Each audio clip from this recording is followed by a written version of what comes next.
wabarakatuh. Alhamdulillahi rabbil alamin, wa bihi nasta'inu ala umuri dunya waddin. Assalatu wassalamu ala ashrafil mursalin sayyidina wa maulana Muhammadin sallallahu alaihi wasallam wa ala alihi wa ashabihi ajma'in, amma ba'du. Muslimin muslimat yang dirahmati Allah, insyaallah malam ini kita sambung kuliah kitab Al-Hikam di muka surat 33. Coba kita ulang balik pada maqalah atau perkataan yang ke-13. Syekh Athaillah Al-Askandari berkata, kaifa yashruku qalbun suwarul akwani muntabi'atun fi mir'atihi am kaifa yarhalu ilallah wa huwa mukabbalun bi syahawatihi am kaifa yatma'u an yadkhula hadratallah wa huwa lam yatatahhar min janabati ghafalatihi am kaifa yarju an yafham daqa'iqal asrar wa huwa lam yatub min hafawatihi. Artinya, bagaimana mungkin akan dapat terang hati seseorang selagi gambaran dunia ini terlukis dalam cermin hatinya.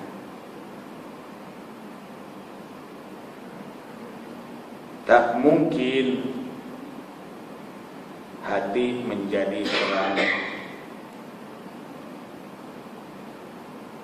kalau hari-harinya yang ada di hati adalah dunia. Itu aja senang cerita.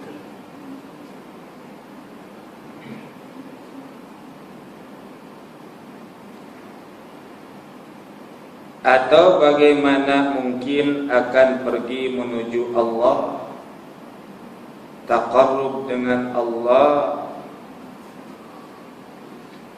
sedangkan ia masih terikat oleh syahwat atau hawa nafsunya. Maka itu Imam Ash-Shibli pernah berkata, idza aradta an tastanisa billahi fastauhish min nafsik. Imam Ash-Shibli atau Syekh Ash-Shibli berkata, idza aradta, apabila kamu hendak atau ingin istanasa billahi, berjinak-jinak dengan Allah, dekat dengan Allah, diri ini sangat suka dengan Allah, sangat suka melaksanakan perintah Allah, zikrullah, fastauhish, maka hendaklah kamu buangkan min nafsika, nafsu yang ada pada kamu. Kena dibuang, baru boleh jinak dengan Allah subhanahu wa ta'ala. Tapi kalau diri ini masih dikuasai nafsu, kata Syekh Ash-Shibli, sukar untuk jinak dekat dengan Allah. Kata Syekh As-Sakandari, bagaimana akan dapat menuju Allah sedangkan masih terikat dirinya oleh hawa nafsunya? Samalah maksudnya, lebih kurang, cuma perkataannya, lafadznya lain. Ini adalah pendapat dua orang waliullah, kekasih Allah, yaitu Imam Ash-Shibli dan Imam Athaillah As-Sakandari. Memang benar, kita tak dapat jinak dengan Allah, kita tak dapat taqarrub dengan Allah, tak dapat mesra dengan Allah kalau masih mengikuti hawa nafsu. Kalau ikut nafsu macam malam ini, sedapnya duduk di rumah tengok TV ataupun ke masjid. Kalau ikut nafsu, kalau ikut nafsu lah, sedapnya di rumah aja lah, rehat-rehat. Seharian sudah bekerja penat, betul tak? Ikut nafsu. Tapi kita tanggalkan nafsu itu, kita tak layan nafsu itu, barulah kita boleh jinak untuk melaksanakan perintah Allah Subhanahu wa ta'ala tanpa ada pemberat, ringan ini. Coba kalau tidur kita ikut nafsu. Kalau ikut nafsu, tilam tu mau empuk ke mau keras? Ikut nafsu ni mau empuk. Kenapa empuk? Nyenyak tidur. Pasanglah tilam yang empuk, kemudian nyenyak tidur. Bangunnya insyaAllah lah pukul 7, pukul 8. Betul tak? Sebab melayan hawa nafsu. Kalau nak dilayan hawa nafsu, katil yang empuk itu sedap, ekon dipasang, selimut juga yang tebal tapi empuk, lembut lagi. Masya Allah. Betul tak? Itu kalau ikut nafsu. Segala-galanya kalau ikut nafsu memang sukar untuk kita jinak dengan Allah. Kalau ikut nafsu, time ini, waktu ini, makan, minum. Apabila dilayan nafsu, jawabannya tak ke masjid dah dia.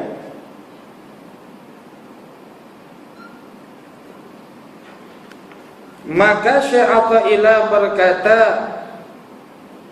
bagaimana mungkin akan pergi menuju Allah, panggilan Allah, perintah Allah, padahal dia masih terikat, terbelenggu oleh hawa nafsunya? Atau bagaimana akan dapat masuk ke hadirat Allah,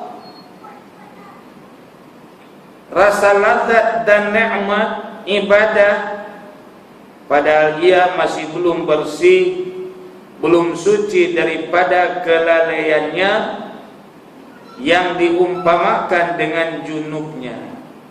Kalau solat itu bagaimana mungkin sah solat kalau mandinya belum lagi? Nah itu. Maka itu diserupakan dengan junub, janabah. Sah tak solatnya orang yang ada hadas besar? Sah tak? Seperti itulah dia kata. Bagaimana mungkin dia akan masuk ke hadirat Allah? Allah tu di hati senantiasa.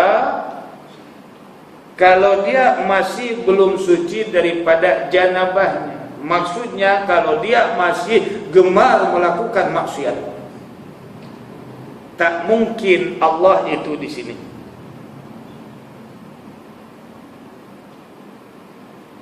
Tak ada orang sedang karaoke berzikir.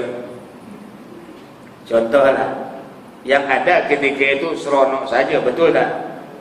Contohlah, seronok. Walaupun dia nyata maksiat, umpamanya hanya nyanyi-nyanyi aja, tapi yang ada seronok aja. Nah, itu. Atau bagaimana mungkin untuk mengharapkan mendapat rahasia yang halus dari Allah, padahal ia belum taubat dari kekeliruannya. Bagaimana dia dapat rahasia Allah sehingga menjadi ahlul kasfi, boleh meneropong ahli kasyaf, padahal dia masih belum taubat daripada kekeliruannya. Keliru. Yang menyembuhkan penyakit ini bomoh ke Allah. Masih keliru, maka itu dia pergi aja ke bomoh. Tanya Allah, zatnya apa? Menyembuhkan tak? Iya, tidak. Iya. Tapi mintanya kepada bomoh, yang bomoh bukan minta pada Allah, mintanya kepada bangsa jin. Ini masih keliru. Kalau dah sudah yakin yang menyembuhkan itu Allah, mohonlah kepada Allah. Dan kalau minta bantuan kepada makhluk pun, mintalah yang menggunakan kalimat-kalimat yang ianya dari Allah. Dari Allah.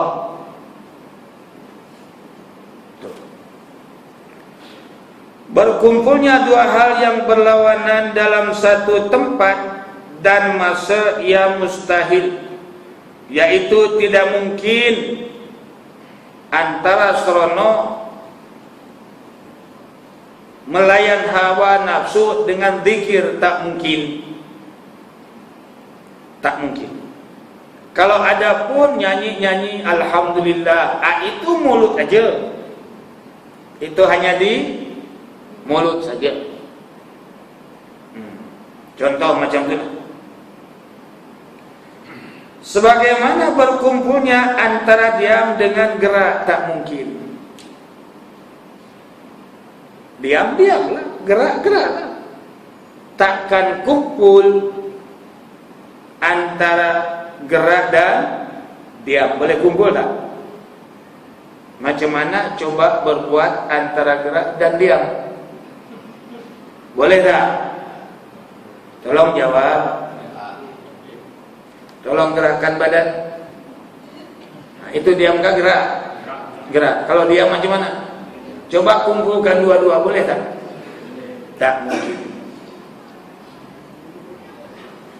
Begitulah katanya antara nafsu dan zikrullah tak boleh kumpul. Sebab ketika zikrullah mesti adanya khusyuk, adanya roja, adanya khauf. Apa maksud adanya roja? Dengan zikir itu ada pengharapan kepada Allah, adanya khauf, merasa takut akan azab Allah. Sedang seronok-seronok, tak mungkin berkumpul tu, tak mungkin. Sedang maksiat, tak mungkin berkumpul itu. Antara maksiat dengan takut dan roja pada Allah. Kalau takut, ya takkan maksiat, itu aja.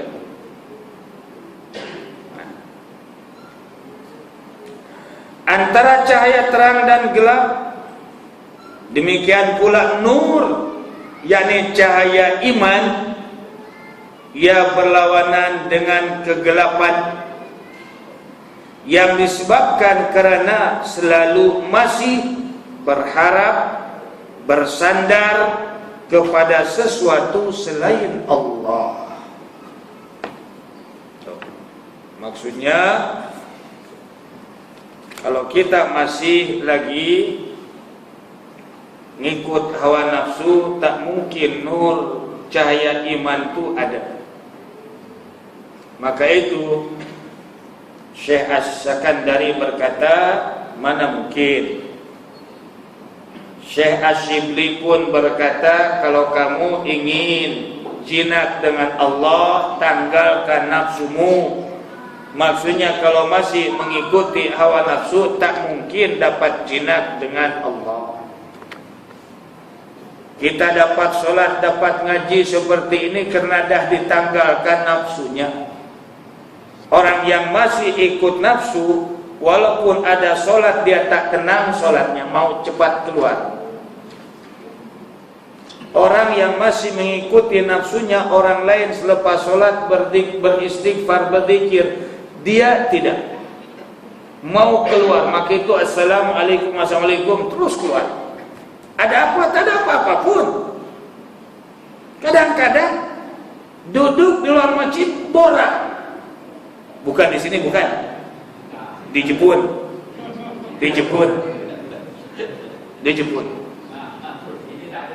Tak ada. Oh, di sana tak tahulah, sebelah sana. Sini tak ada. Ini contoh. Padahal ada apa di sana? Tak ada apa-apa. Tapi apabila dilayan hawa nafsu, tak mau duduk di halakat ilmu, berat.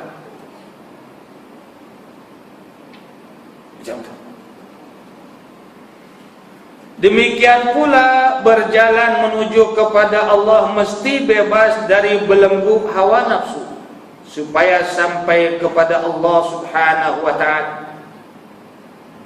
Maka itu Allah telah mengingatkan, wattaqullah wa yu'allimukumullah.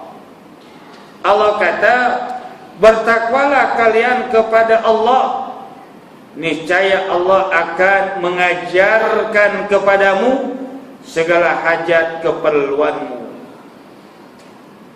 Tapi dengan syaratnya kita dah takwa, benar-benar takwa pada Allah, tak ada pengharapan selain Allah. Ketika itu Allah akan bagi ilham, oh begini.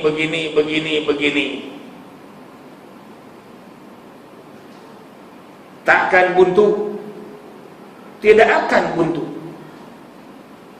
Yang biasa menemui jalan buntu, sandarannya bukan Allah, sandarannya manusia. Sebab ilmu manusia ini terbatas, tak boleh bagi idea buntu. Coba melalui solat hajat, solat istikharah dalam pilihan sesuatu, Allah akan bagi jalannya. Maka itu kita pun dah biasalah, kalau dah ada kebuntuan, coba banyakkan solat hajat, kan biasa tu. Betul tak? Kenapa? Sebab manusia ni ilmunya terbatas. Siapa yang ilmunya luas? Allah. Ilmunya yang sangat luas itu Allah.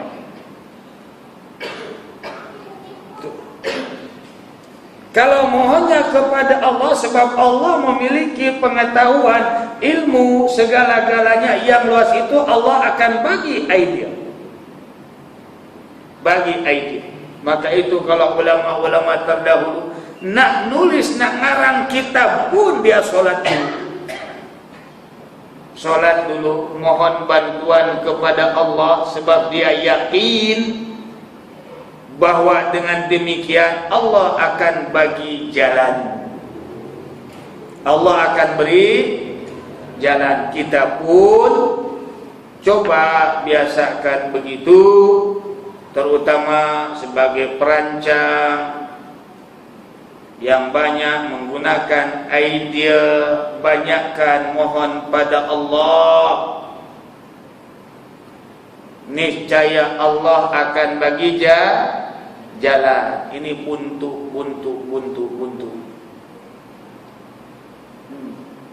Beku dah tak ingat, dah tak boleh, entah tak tahu dah. Mohon pada Allah.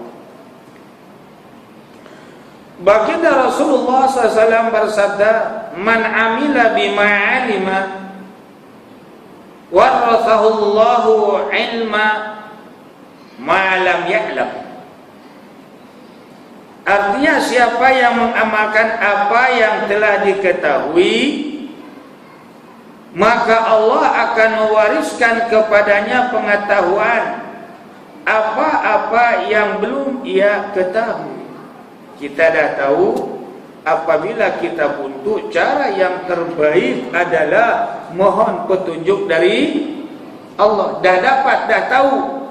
Maka itu baginda Rasulullah bersabda, sesiapa yang mengamalkan apa yang telah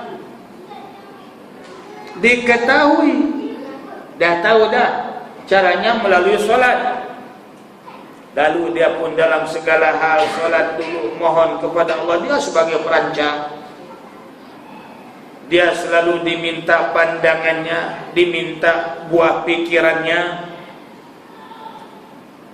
Maklumlah jadi ketua, dia kena banyak idea, kena rajinlah solat, mohon pada Allah petunjuk. Ini ada idea konon, tapi idenya dibuh orang. Itu bukan daripada Allah, bukan.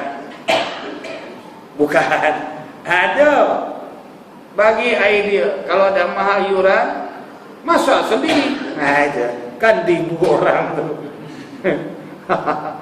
Itu bukan idea lalu melalui solat, bukan.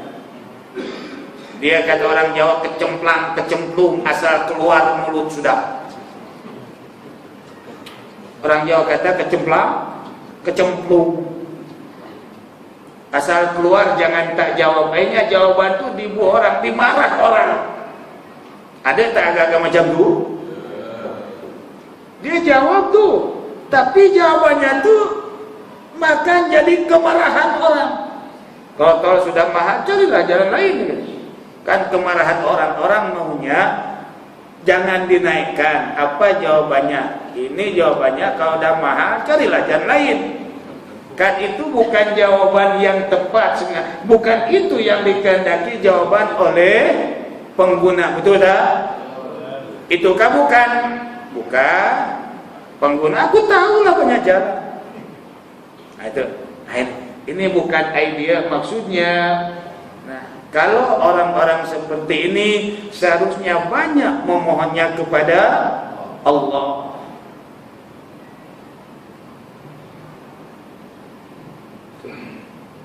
Seharusnya banyakkan mohon pada Allah, berdepan dengan masyarakat, rakyat. Mohon kepada Allah ditunjukkan yang terbaik. Kalau nak bagi idea, nak bagi jawaban, biarlah menyenangkan, biarlah menyukai atas jawaban itu, bukan menjadi kemarahan. Kalau daripada Allah, insya Allah tak akan jadi kemarahan. Ini contoh, ya kalau ada macam tu. Kalau di Malaysia tak ada ke? Tak ada. Ada juga. Ini contoh ya, contoh. Dia jawabannya tu lain, orang maunya lain, jawabnya lain. Contohnya macam itulah. Atau mungkin tak dapat jawab. Orang suruh jawab, dia tak boleh jawab. Akhirnya nyuruh orang dia jawab. Yang ditanyanya tak jawab-jawab. Ada juga. Kemudian orang lain jawabannya lain, sebab orang lain tak tahu 100%. Maka kita itu jawabannya ada lain. Kemarahan orang lagi. Mungkin berlaku tak? Seperti ini, banyakkan solat, memohon kepada Allah. Allah dah memberitahu, wasta'inu bisabri wassalah. Mohonlah kamu pertolongan kepada Allah bisabri, dengan jalan sabar, bukan nak marah, wassalati, dengan jalan solat.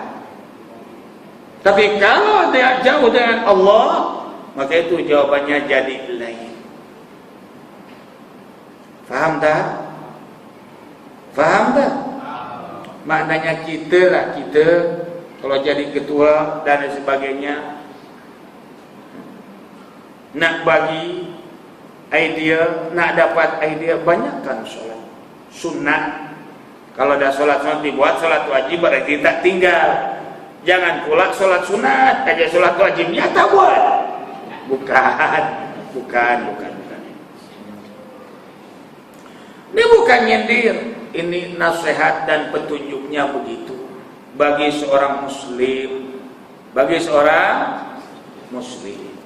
Kita kan muslim, artinya orang yang berserah diri kepada kehendak Allah. Ahmad bin Hanbal radhiyallahu anhu telah bertemu dengan Ahmad bin Abil Hawari. Imam Ahmad bin Hanbal, maka berkata Ahmad bin Hanbal, ceritakanlah kepada kami apa yang pernah engkau dapat dari gurumu, yakni Abu Sulaiman. Jawab Ahmad bin Hawari, bacalah subhanallah tetapi tanpa rasa kekaguman.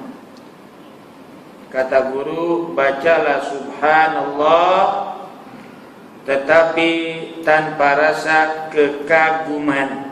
Biasa subhanallah ni benda bila kagum aja subhanallah.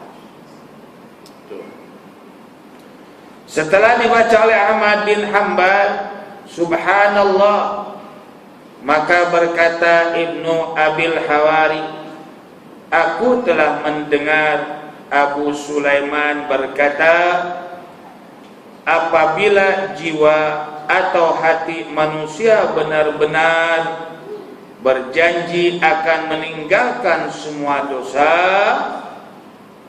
niscaya akan terbang ke alam malakut, yaitu di langit.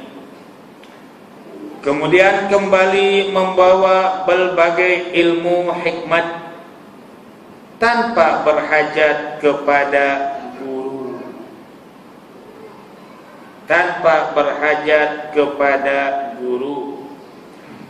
Ahmad bin Hanbal setelah mendengar keterangan itu, langsung ia bangkit, bangun, berdiri dan duduk di tempatnya berulang 3 kali. Bangun, duduk, lepas itu bangun lagi, duduk. Lalu ia berkata, belum pernah aku mendengar keterangan serupa ini sejak aku masuk Islam. Ia sungguh merasa puas dan sangat gembira menerima keterangan itu.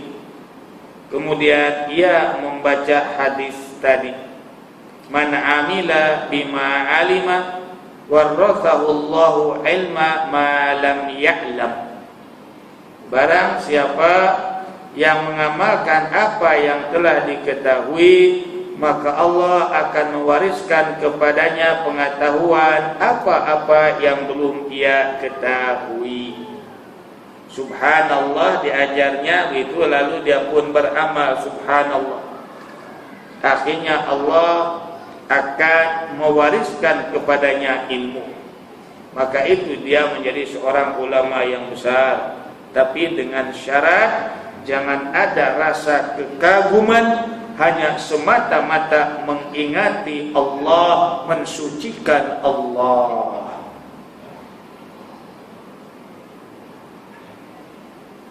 Kemudian baginda Rasulullah SAW juga mengajar.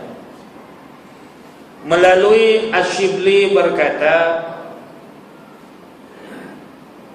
ini tentang kita apabila mau jinak dengan Allah, kita mau senantiasa memandang zat Allah, tidak selalu berpaling dari Allah, tidak selalu lalai dengan Allah. Pagi-pagi selepas pada solat yang wajib itu dia ada istighfarnya, ada tasbihnya, ada zikirnya, ada baca asmaul husnanya, mana-mana nama Allah. Maksudnya ada amalan yang dia berkekalan dengan amal itu. 2 minggu yang lalu atau bulan lalu pernah disebut Syekh As-Sakandari berkata, kamu jangan melihat kekurangan amalmu. Kalau Allah dah memberi kepadamu makrifat, beramalah dengan makrifat itu.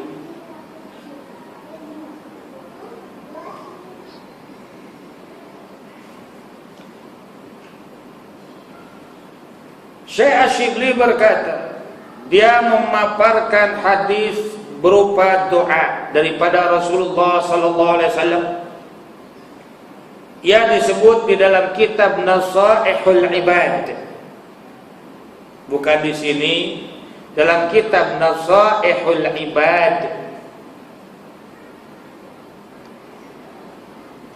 Rasulullah SAW senantiasa berdoa, Allahumma rzuqni ladzatan nazari ila wajhikal karim wasyauqi ila liqa'ik. Ini doa daripada Rasulullah sallallahu alaihi wasallam. Padahal dia telah dekat dengan Allah, tapi baginda Rasul masih berdoa. Dia telah diampun dosanya oleh Allah, tapi dia masih istighfar tiap-tiap hari 70 kali. Bahkan ada yang mengatakan 100 kali. Untuk apa baginda Rasulullah berbuat demikian? Untuk mengajar kepada umat. Baginda Rasul doanya dimakbul, kekasih Allah, tapi dia berdoa untuk apa? Supaya diamal oleh umat. Siapa umat itu? Kita.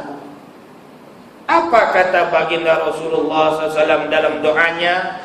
Allahumma ya Allah, urzuqni, kurniakan kepadaku ladzatan nazari, nikmatnya memandang, ila wajhikal karim, kepada zatmu yang maha mulia. Ya Allah, kurniakan kepadaku nikmat memandang zatmu yang mulia. Maksudnya senantiasa menghadap, senantiasa menghadap kepada Allah. Nikmat melihat. Kalau dalam penglihatan itu serono tengok, menyenangkan. Kalau pendengaran serono dengar, menyenangkan.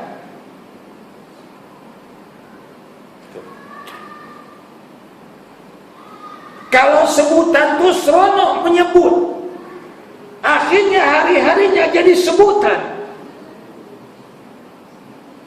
Itu diantara maksud ladzatan nazari ila wajhikal karim. Ya Allah, kurniakan kepada hamba rasa lazat memandang zatmu yang maha mulia, melihat kebesaran ciptaan Allah keluar pada mulut subhanallah. Segala-galanya. Mendengar bacaan Al-Quran, ilmu agama, wahyu Allah, nikmat. Mau sebab tahu itu dari Allah. Datang perintah Allah, segera pergi, sebab dia sangat nikmat berdepan dengan Allah, perintah Allah. Bukan jenis lihat-lihat di ujung baru buat. Bukan. Allahumma ya Allah, urzuqni, kurniakan kepada hamba, rizkikan kepada hamba ladzatan nazari, lazatnya memandang, ila wajhikal karim, kepada zatmu yang maha mulia. Seronok bertemu Allah melalui solatnya, melalui zikirnya, melalui tasbihnya, melalui amalan-amalan yang mendekatkan diri dengan Allah. Diberi nikmat, lazat, nikmat, lazat. Kita ni kan kadang-kadang masih belum seronok, duduk tempat ngaji masih belum seronok, berzikir masih belum seronok, Di bawah zikir sebentar pun rasa dah sengal, kaki dah sesemut, macam-macam dirasa. Ada. Kalau rasa seronok dah tak ada tu. Betul tak? Ada yang sesemut ke?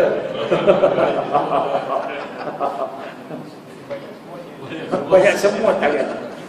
Tak apa, area yang sedang dibongkar keluar tu banyak semut tu. Kemudian musim hujan naiklah ke dalam masjid semut ni. Wasyauqi ila liqa'i.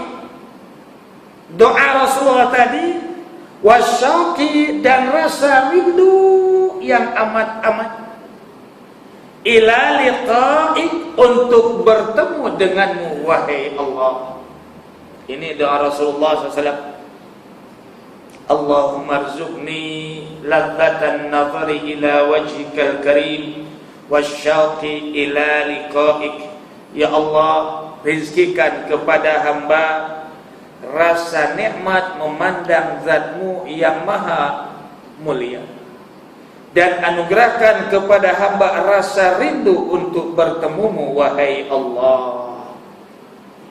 Rasa rindu kepada zat yang mencipta diri, rasa rindu kepada zat yang telah memberi segala-galanya. Mata diberi oleh Allah, telinga boleh mendengar diberi oleh Allah, rizki didatangkan oleh Allah. Hanya melalui pekerjaan itu, hanya jalurnya saja, laluannya saja. Rasa rindu dengan pencipta alam yang begitu mega ini, rasa rindu dengan pencipta sekalian makhluk, ingin segera bertemu dengan Allah. Bagaimana kebesarannya itu?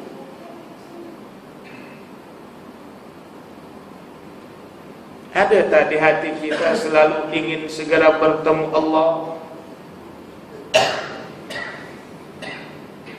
Bagaimana kita rasa rindu ke kampung? Di perjalanan itu dah tak sabar, dah terbayang segala-galanya. Itu rindu tu begitu. Seorang anak berjauhan dengan orang tua, atau orang tua berjauhan dengan anak, rindu boleh nangis tak? Ingat, terbayang, anak itu boleh nangis tak? Boleh nangis. Kita pula rindu dengan Allah, ada pernah menangis? Sangat rindukan Allah yang mencipta kita, yang menganugerahkan segala-galanya kepada kita, yang telah mencipta alam yang kita telah lihat di sekeliling kita. Subhanallah.